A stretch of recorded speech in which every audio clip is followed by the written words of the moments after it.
You're listening to the Beyond Nurse Residency podcast, an educational series where we interview experts on all topics related to the transition of new graduate nurses into practice and beyond.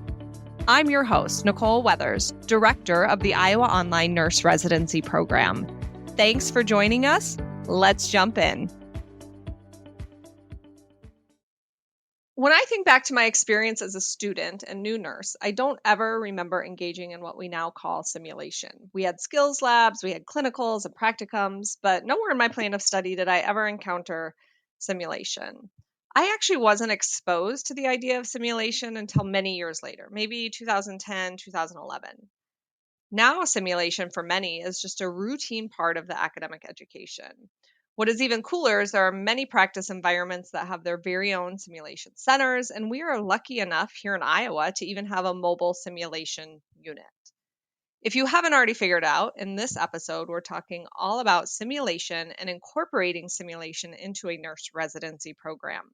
My goal for this episode is that our listeners will walk away with concrete and actionable steps they can take to integrate simulation into their orientation and nurse residency programs, regardless of their resources. So I have with me today our guest, Dr. Katie Knox from the University of Iowa College of Nursing. So Katie, can you please take a minute and tell us a little bit about yourself? I am Katie Knox. I'm a 3-time graduate of the College of Nursing at University of Iowa. I have a certificate in healthcare simulation education, so that kind of makes me a specialty educator in simulation. I'm a clinical assistant professor at the College of Nursing, and I'm co-director of the Nursing Clinical Education Center, which is housed within University of Iowa hospitals and clinics. So I have a couple different roles, a couple different hats, and I love everything that I do in my job. Nicole and I just figured out recently that we graduated in the undergraduate program the same year. So like Nicole, I didn't have any experience in simulation in my undergraduate education either. I was introduced in simulation in my master's program. We had an assignment where we had developed like a portion of simulation, but I can tell you I wasn't sold on simulation at that time. I didn't know how helpful of a tool it would be for nursing students. I was slow to buy into simulation. I share that about myself for you, because maybe you're feeling the same way as a listener. So maybe I can change your mind and help you understand the value of simulation through this podcast and really give you some of those concrete, actionable items that Nicole talked about. Awesome. Well, I am so excited to have this conversation with you today. So why don't we jump into things? So before we get too far into all the things, can you give us a little bit of like the lay of the land, a good foundation regarding simulation? So what exactly is it? How long has it really been around, etc.? Sure. Yeah. So I'm betting everybody listening has experienced simulation. So the thing that pops into most people's mind is hands-on CPR training. That's a simulation. It's training for certain tasks like CPR. So those anatomical models, think of those torsos, the head and neck and shoulders and chest that you use for CPR. Those are anatomical models. So they're designed for practicing certain skills. So those have been around a really long time. Think about 1800s, maybe there was a leg or an arm. And then nurses practice nursing tasks with those different anatomical models. The first full body mannequin was created in 1911 by a doll company. So that's kind of still stuck around. A lot of people call mannequins dolls, but they're much more sophisticated than that right now. A lot of mannequins use computers to run the mannequins. It's often just a Wi-Fi connection that connects a computer to a mannequin, and the computer sort of tells the mannequin how to respond physiologically. So computerized mannequins have been around since about the 60s. So they were really expensive when they first came out. They've gone down in price a whole lot. Mannequins, maybe you've experienced one that had heart sounds and lung sounds. The first one was named Harvey, and that's all it had were heart sounds and lung sounds. But simulation in general, the field of simulation, healthcare simulation, came from the world of aviation. So if you picture those flight simulators, those were used to help train pilots. So simulation in aviation and healthcare, typically the goal is to help recreate emergency events. So things that people don't experience very often and are unexpected events. So in a flight simulator, the pilot isn't just, on autopilot with their simulation. They're experiencing emergency events and figuring out how to react to those. So the same in healthcare simulation. These are called high impact, low probability events.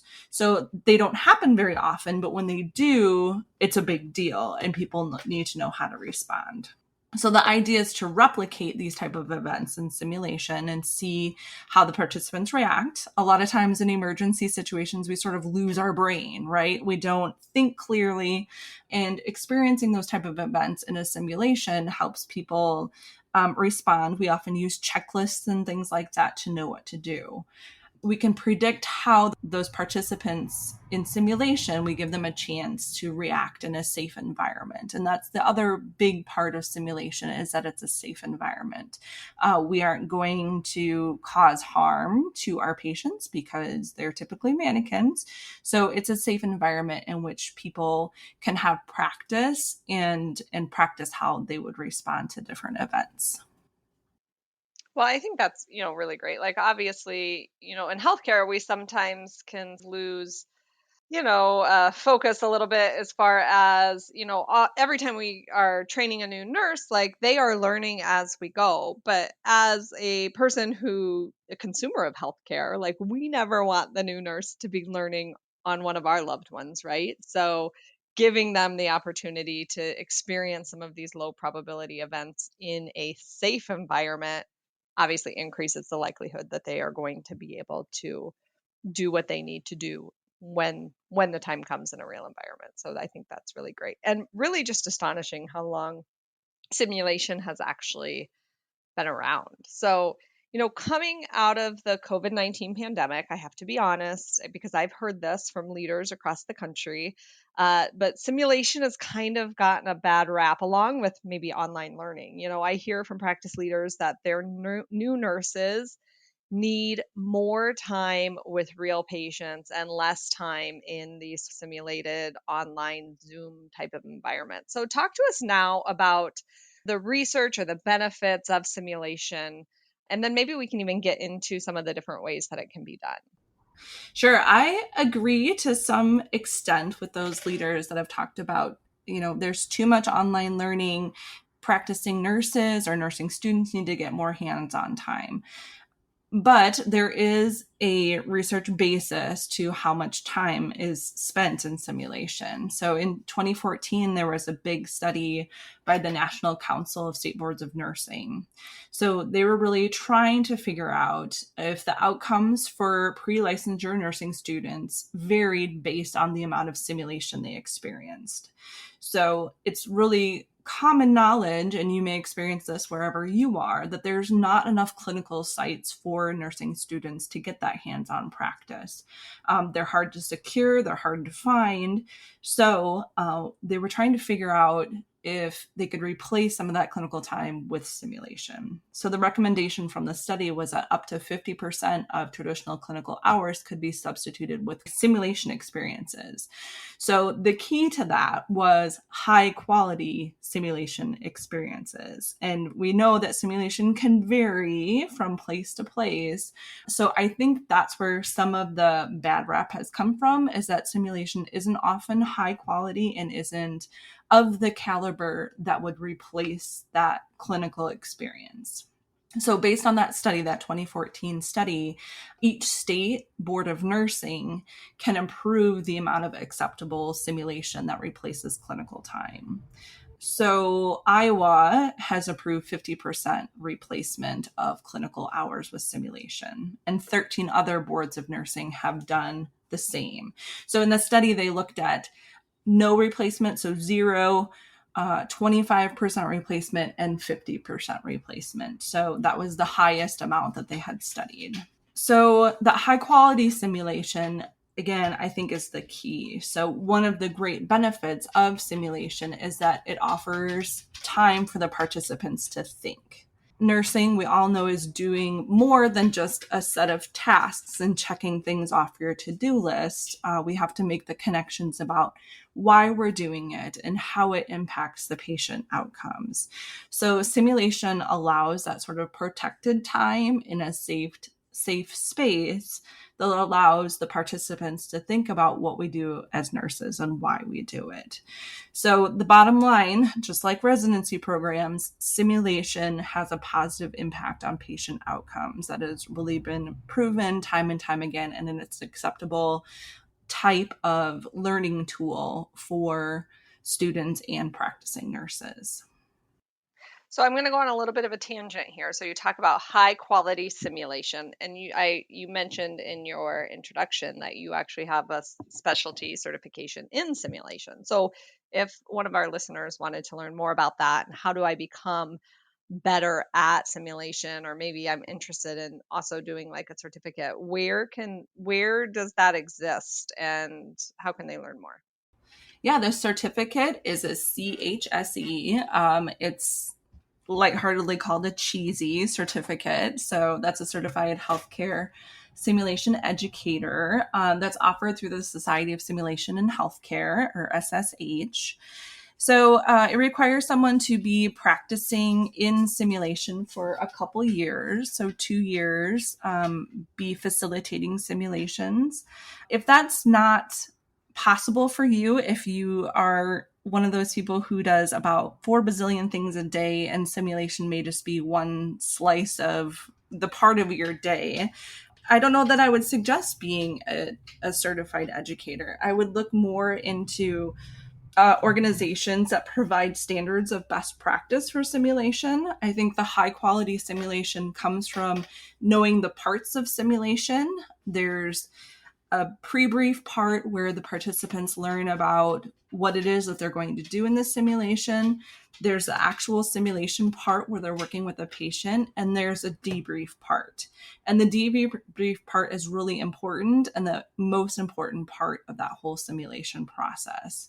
I talked about those connections that people make. They need to understand the why of what they're doing. In debriefing, that allows the time for participants to make those connections. So I think that's where the high quality simulation comes from, is looking at the standards of best practice in simulation and doing a little homework and research about what those are.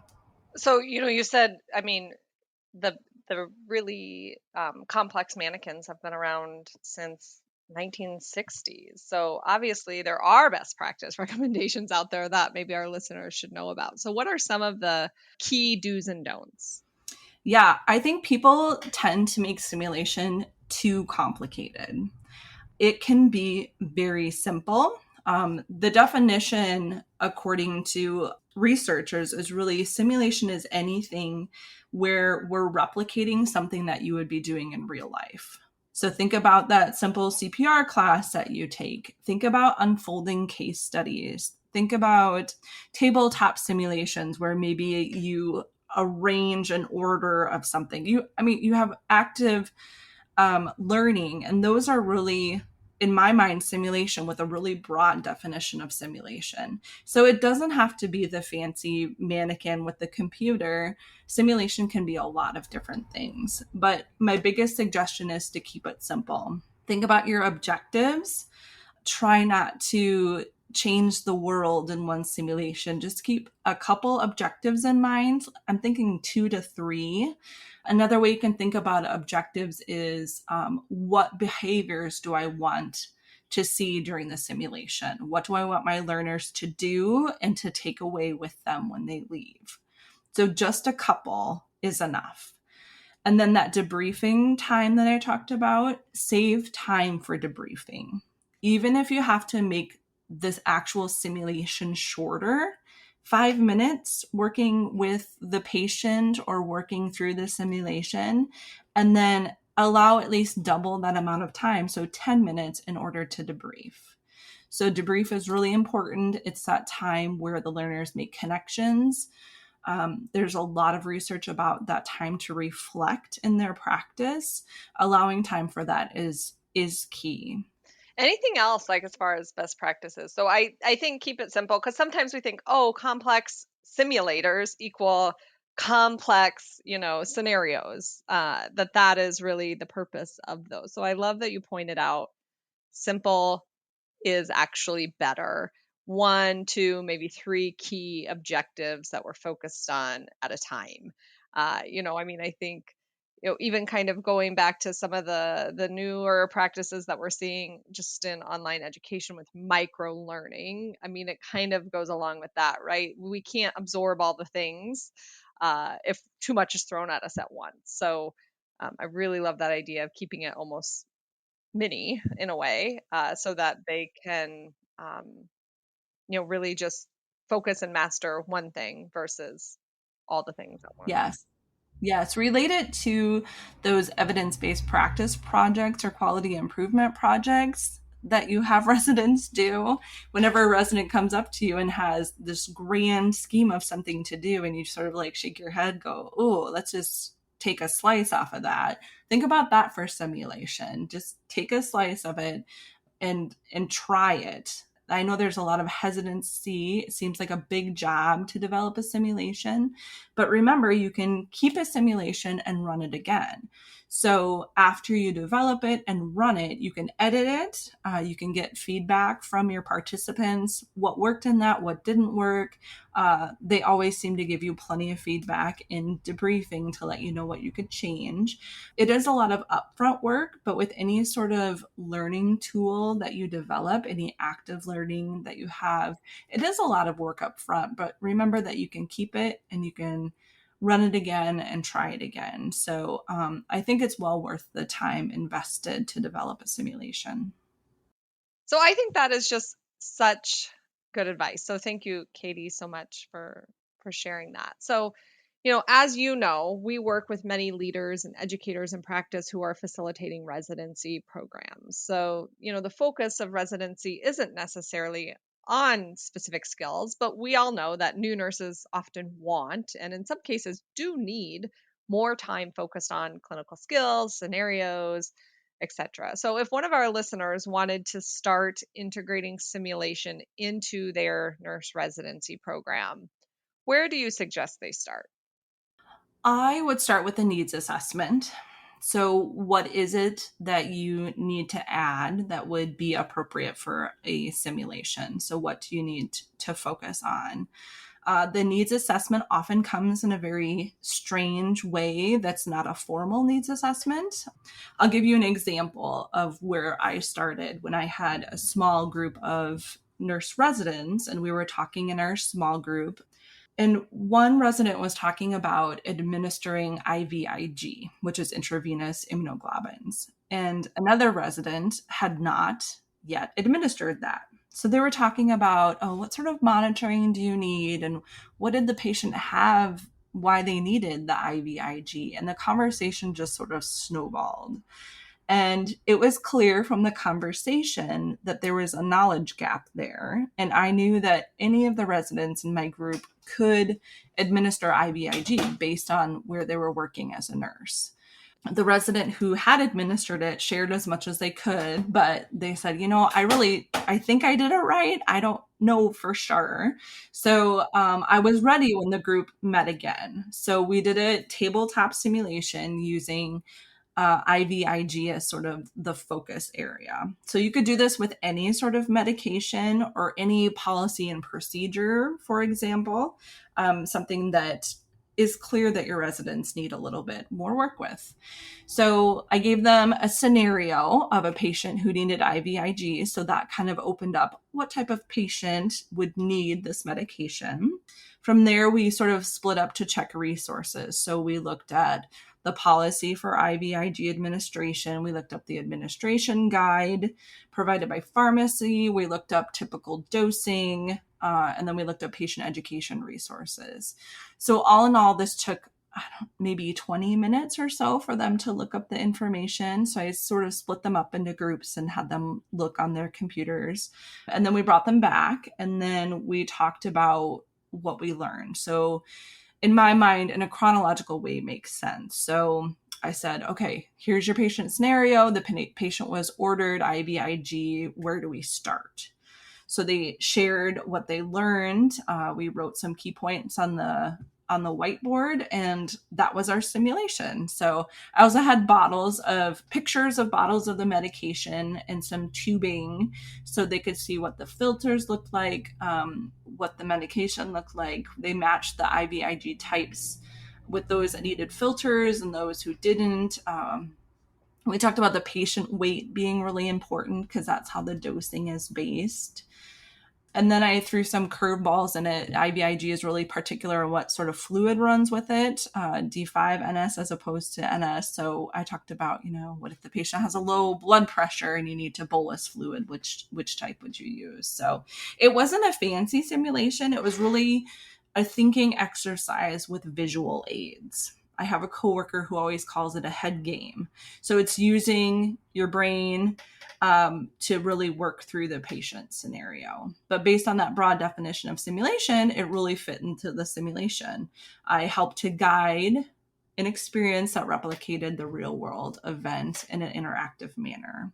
So because they were working in pairs, they could really talk with each other about it. And then we came back and sort of debriefed and walked through chronologically what we would do. I think it was important for that residency group to have time to think about what if they received this order, what would they do? Because on the unit, if they were working and this order came through their computer, they wouldn't have time to do all that. So it sort of prepared them for what if this happens to you? So we know that nurses are strapped for time on the unit. And if we can give that protected time for them to do an activity like this, that really is beneficial to them. So they were really grateful at the end.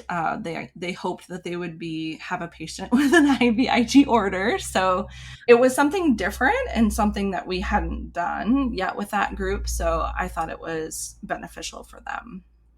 What a great example. And a couple things. First, I love that you said, do a needs assessment, but it doesn't have to be like a complex, formal, maybe needs assessment. Just a simple conversation with a new nurse about some of their experiences and where maybe they've ran into challenges is all the needs assessment that you maybe need to do. I also like that you pointed out that this was something that you kind of developed a little bit in real time. So oftentimes I get questions about like what clinical skills should we be talking about when, and do you have scenarios we can use, and all of those things. And while I would love to like be a encyclopedia of here are thousands of things that you can use, it really should be based in their individual practice setting and the things that they need to know. You can't always anticipate that this is exactly the thing that they're going to need me to go over at this point in their orientation, at this point in their residency. So the fact that, you kind of sounds like you have sort of a basic structure for like, obviously this is how simulations are. And then I just fit in maybe the pieces as they come up in that new grads experience. Right. There are a few simulations that I have that are standard that I run in a standard way, but there are also some simulations that you can fit in based on the needs assessment. X is the problem. So we take that and then we put that in the simulation and create a different scenario based on the issue that they're having or the questions that they're having. So yeah, this was really done in time and really based on a specific need of a group. There are a few simulations that you can develop that everybody will benefit from, such as care for the deteriorating patient or an emergency situation. I think all residents encounter those at different points. And those are the ones that they're worried about, right? Like those are the ones that they are anxious to experience and always speak up. Like they want more hands-on with some of those situations. Yes. And those are really the high impact, low probability events. They don't happen very often, but they do cause so much stress for those new residents. Even talking about it in small group really helps people prepare themselves for it because they want to know, what did you do? What was your role and who came and what was the outcome of the patient, and talking about it. And that sort of helps also debrief the resident who experienced that. So I always encourage, if a resident did experience that on their unit, let's talk about it, because maybe they didn't have the chance to debrief it on the unit because somebody hit their call light and needed a water in the next room right after your code event. So giving that time and letting them talk about it and helping the other group members visualize what can happen, I think that helps decrease stress too. So even if we don't do the simulation at that moment where they can get their hands on, at least they're talking and thinking about it too. Well, and as you said, it's your way of doing a needs assessment. So you can kind of decide based on what the group is saying, like, do we need to build in a formal simulation on this? Or maybe we just need time with the code card so that they can open it up and they can look through it and they can find where things are. So I think, yes, it helps that resident who experienced that. It helps the group begin thinking about it, and it helps you do that little bit of an informal needs assessment to see what you might need to add in. So that is such a great example. So that kind of brings us to my next question for you. So, when I was in the hospital, I did actually price out high fidelity stimulators. And when I did, I found out that they are rather expensive, or at least they were almost 10 years ago. So many organizations don't have access to simulation in their area. Most don't have the financial resources to put in a beautiful state-of-the-art simulation lab, although everybody would maybe like to have that. So you gave this example of the tabletop simulation, but what are some other ways that you can kind of do simulation on a budget? Yeah, that's really important. I have this skill where creativity just sort of seeps from every pore in my body. So I know a lot of people don't have that skill, but it's really being creative, and creativity is key in how to develop a simulation when you don't have much money. You really think about where the corners can be cut and where they can't be cut. So along with that needs assessment, figuring out, okay, do I really need to have a Foley catheter, for example? Do I really need the bag, and do I really need to have it in? Is that the main objective? Or can I have a picture of a Foley and tape it to the bedside? Like, is the objective to assess the amount of urine, the color? Is it a CAUTI thing that we're working with? So think about where you can cut corners as far as your costs go.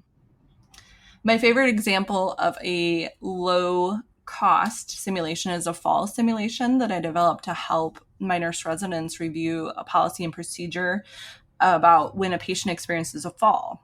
Unfortunately, this happens a lot. Your patient falls, and there's a whole set of things that you need to do after the fall occurs. So I developed this simulation. I did use a mannequin. It was a relatively old mannequin, not a fancy mannequin. I think it was in a back cupboard somewhere. I placed it on the floor next to the patient's bed. So if you don't have a mannequin, you could have a nurse volunteer to do this for you, to be on the floor. I had ergonomic equipment available for the nurse to get the patient back into bed. So it was kind of twofold. They're working with the policy and procedure, and then they were also reviewing the ergonomic equipment.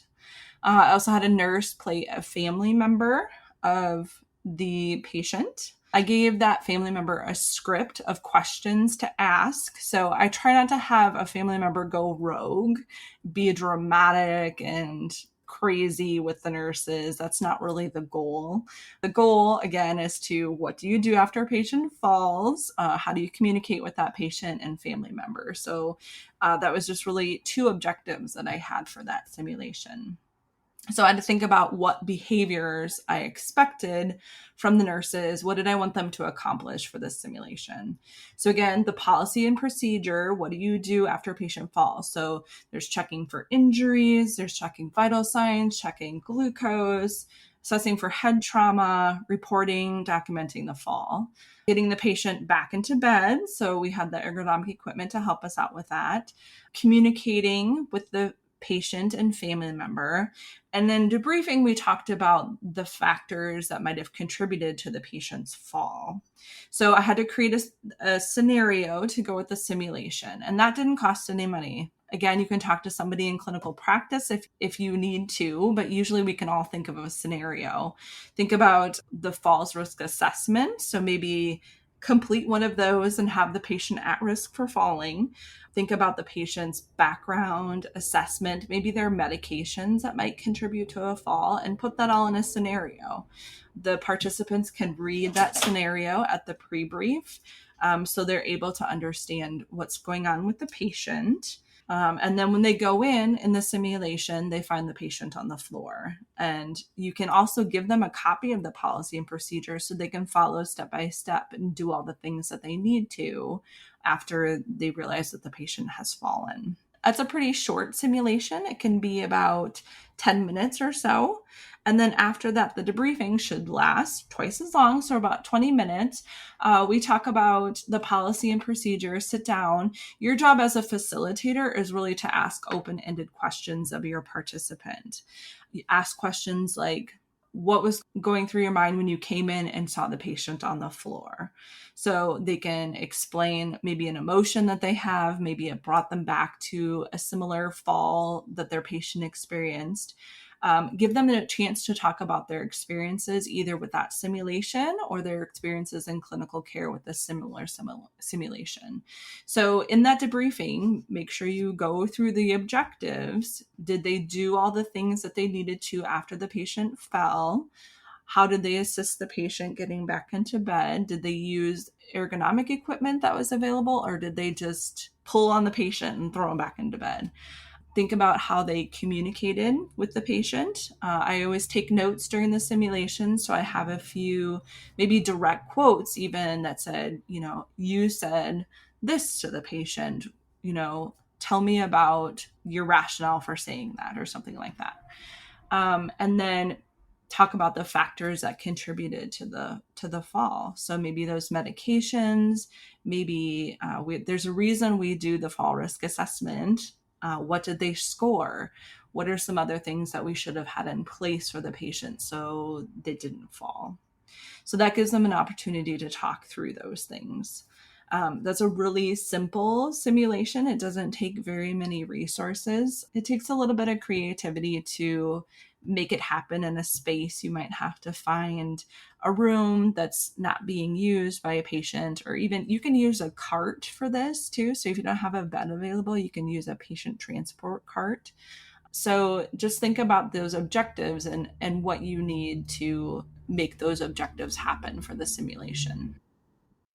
I love that. That's a great example. And I think one that, like you said, any nurse, whether they're new or not, actually, is probably going to encounter a patient fall. And so not only do you get to talk about, the skills as far as the procedure goes, like what do I do when this happens, but then also, your response to that. And I love like that debrief where you're really getting them thinking, right? You're working on those critical thinking and clinical judgment skills, which are, sometimes hard for us to develop without some intentional focus like this. So I think that is such a good example. And and you gave great examples of how you don't need to have something fancy to do that. Like you even talked about using a real life person, right? So maybe it's a nurse that volunteers to be the patient.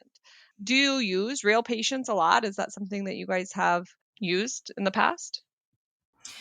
We tend to have larger groups of nurse residents, so getting everybody a role in simulation for us is a little bit tricky. So we will have nurses play the role of a patient often, and they have some really good questions. I'm always really really surprised. I'm like, have you had a patient ask you that question before? So they come up with some really great questions. If we don't have mannequins available, we will use a nurse as the patient or somebody participating. It is really important to give them a script, however, so you don't. And I think I must have had too many bad experiences with people not having a script and asking questions that have no relation to what's going on. So, especially to have a simulation experience that's really guided by the objectives, you need to have a script for anybody who's playing a role in simulation. So I think that's important to do. in my academic part of my life, we have a lot of simulated patients. So nurses, especially in psychiatric mental health that are learning to interview people, we do use real live people for that. So we use actors who are trained to be patients that portray different maybe signs and symptoms or of a psychiatric disorder and things like that. What great advice. I think, sometimes we think being overly dramatic is beneficial, but like you said, it can kind of take away from the focus of, the objectives of what we're actually trying to do here. So great advice on that. So, Katie, we have talked about so much today. You shared with us the background of simulation being around for much longer than I honestly ever anticipated. The fact that, like, even since the 1960s, which is, really not all that long ago, but, even some of our more complex simulation has been around since then. You've talked about the benefits of simulation, the research, the fact that up to 50% can be replaced for, our undergraduate students and still have same patient outcomes. So I think that is just an interesting point that you made today, and I appreciate you sharing that with us. As far as best practices, keeping it simple, right? That was, I think, number one. And then making sure that we're doing that debrief, because sounds like a lot of the actual learning takes place during that debrief time. So making sure that we keep time or make time to do that. So that has been great. You talked about the needs assessment. You talked about doing sim on a budget. You talked about examples like tabletop scenarios or using pictures of equipment in place of equipment. So many great takeaways, I think, from today. So before we go, I have one last question to ask you. When it comes to, let's say, nurse residency, transition to practice, maybe even bringing simulation into these situations, what is one thing you often see organizations doing wrong or maybe wasting resources on that really isn't making a difference? This is a hard question, Nicole. When I got this script in the outline, I haven't filled this question in, so I'm gonna go shoot from the hip here, and I would say maybe wasting resources or having misdirected ideas about what nurse residents need. Too often I see a canned approach to, okay, this month we're doing this and this month we're doing this. And it doesn't exactly match what the nurses need at that time.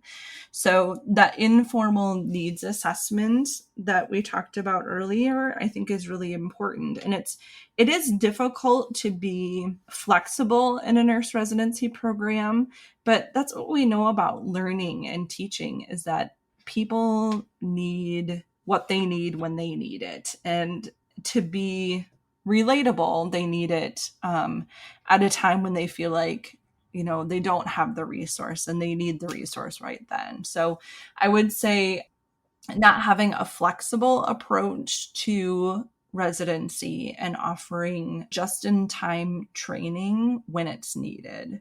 I know it can be difficult, but I think that residency programs and transition to practice really need to be aware of that and try to make those flexibility efforts if at all possible. So good. I mean, yes, we can have a plan, right? Like, this is what we maybe want to do, but sometimes we have to make a pit stop and a little bit of a detour, and maybe we have to go on this little tangent and then maybe bring it back on course. So I think that is such good advice. I think that whole immediacy with adult learners is huge. Like, yeah, it's great that I'm learning about this quality stuff, but I just had this situation with this patient and I need someone to talk to me about that. So, Yeah, and I guess that's where having a small group discussion is important, and you can address those things in the small group. So maybe it is a quality discussion plus some time to debrief about whatever happened since the last time you met. So, and I think part of my flexibility comes from being an educator too. So, in particular with undergraduate nursing students, if there is an issue in the room, you're going to have to address that issue before any learning can occur. So I think I've done this more than once where it has been a pit stop, definitely an unplanned pit stop, but no learning can occur until it's been addressed. So I think I've done that more times than I can count on two hands. So I hope that other people feel flexible enough to offer the learning when the learners need it. Such good advice. Katie, thank you so much for your time today, talking to us all about simulation. As always, it's been a pleasure. Any last thoughts before we wrap this up?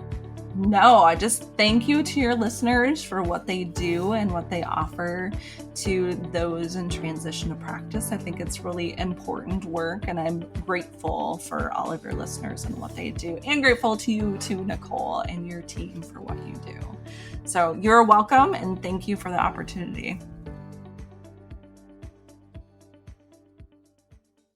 Wait, before you go, I want to make sure you know all about our suite of resources you can use to support your new graduate nurses. This includes our Academy, a coaching program designed for organizations as they prepare for the implementation and ongoing sustainability of a nurse residency program.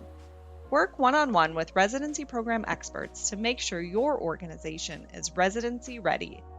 Our Clinician Wellbeing course is an asynchronous online course that aims to enhance the well-being and resiliency of healthcare professionals, equipping them with the necessary psychological capital to navigate challenges inside and outside of work.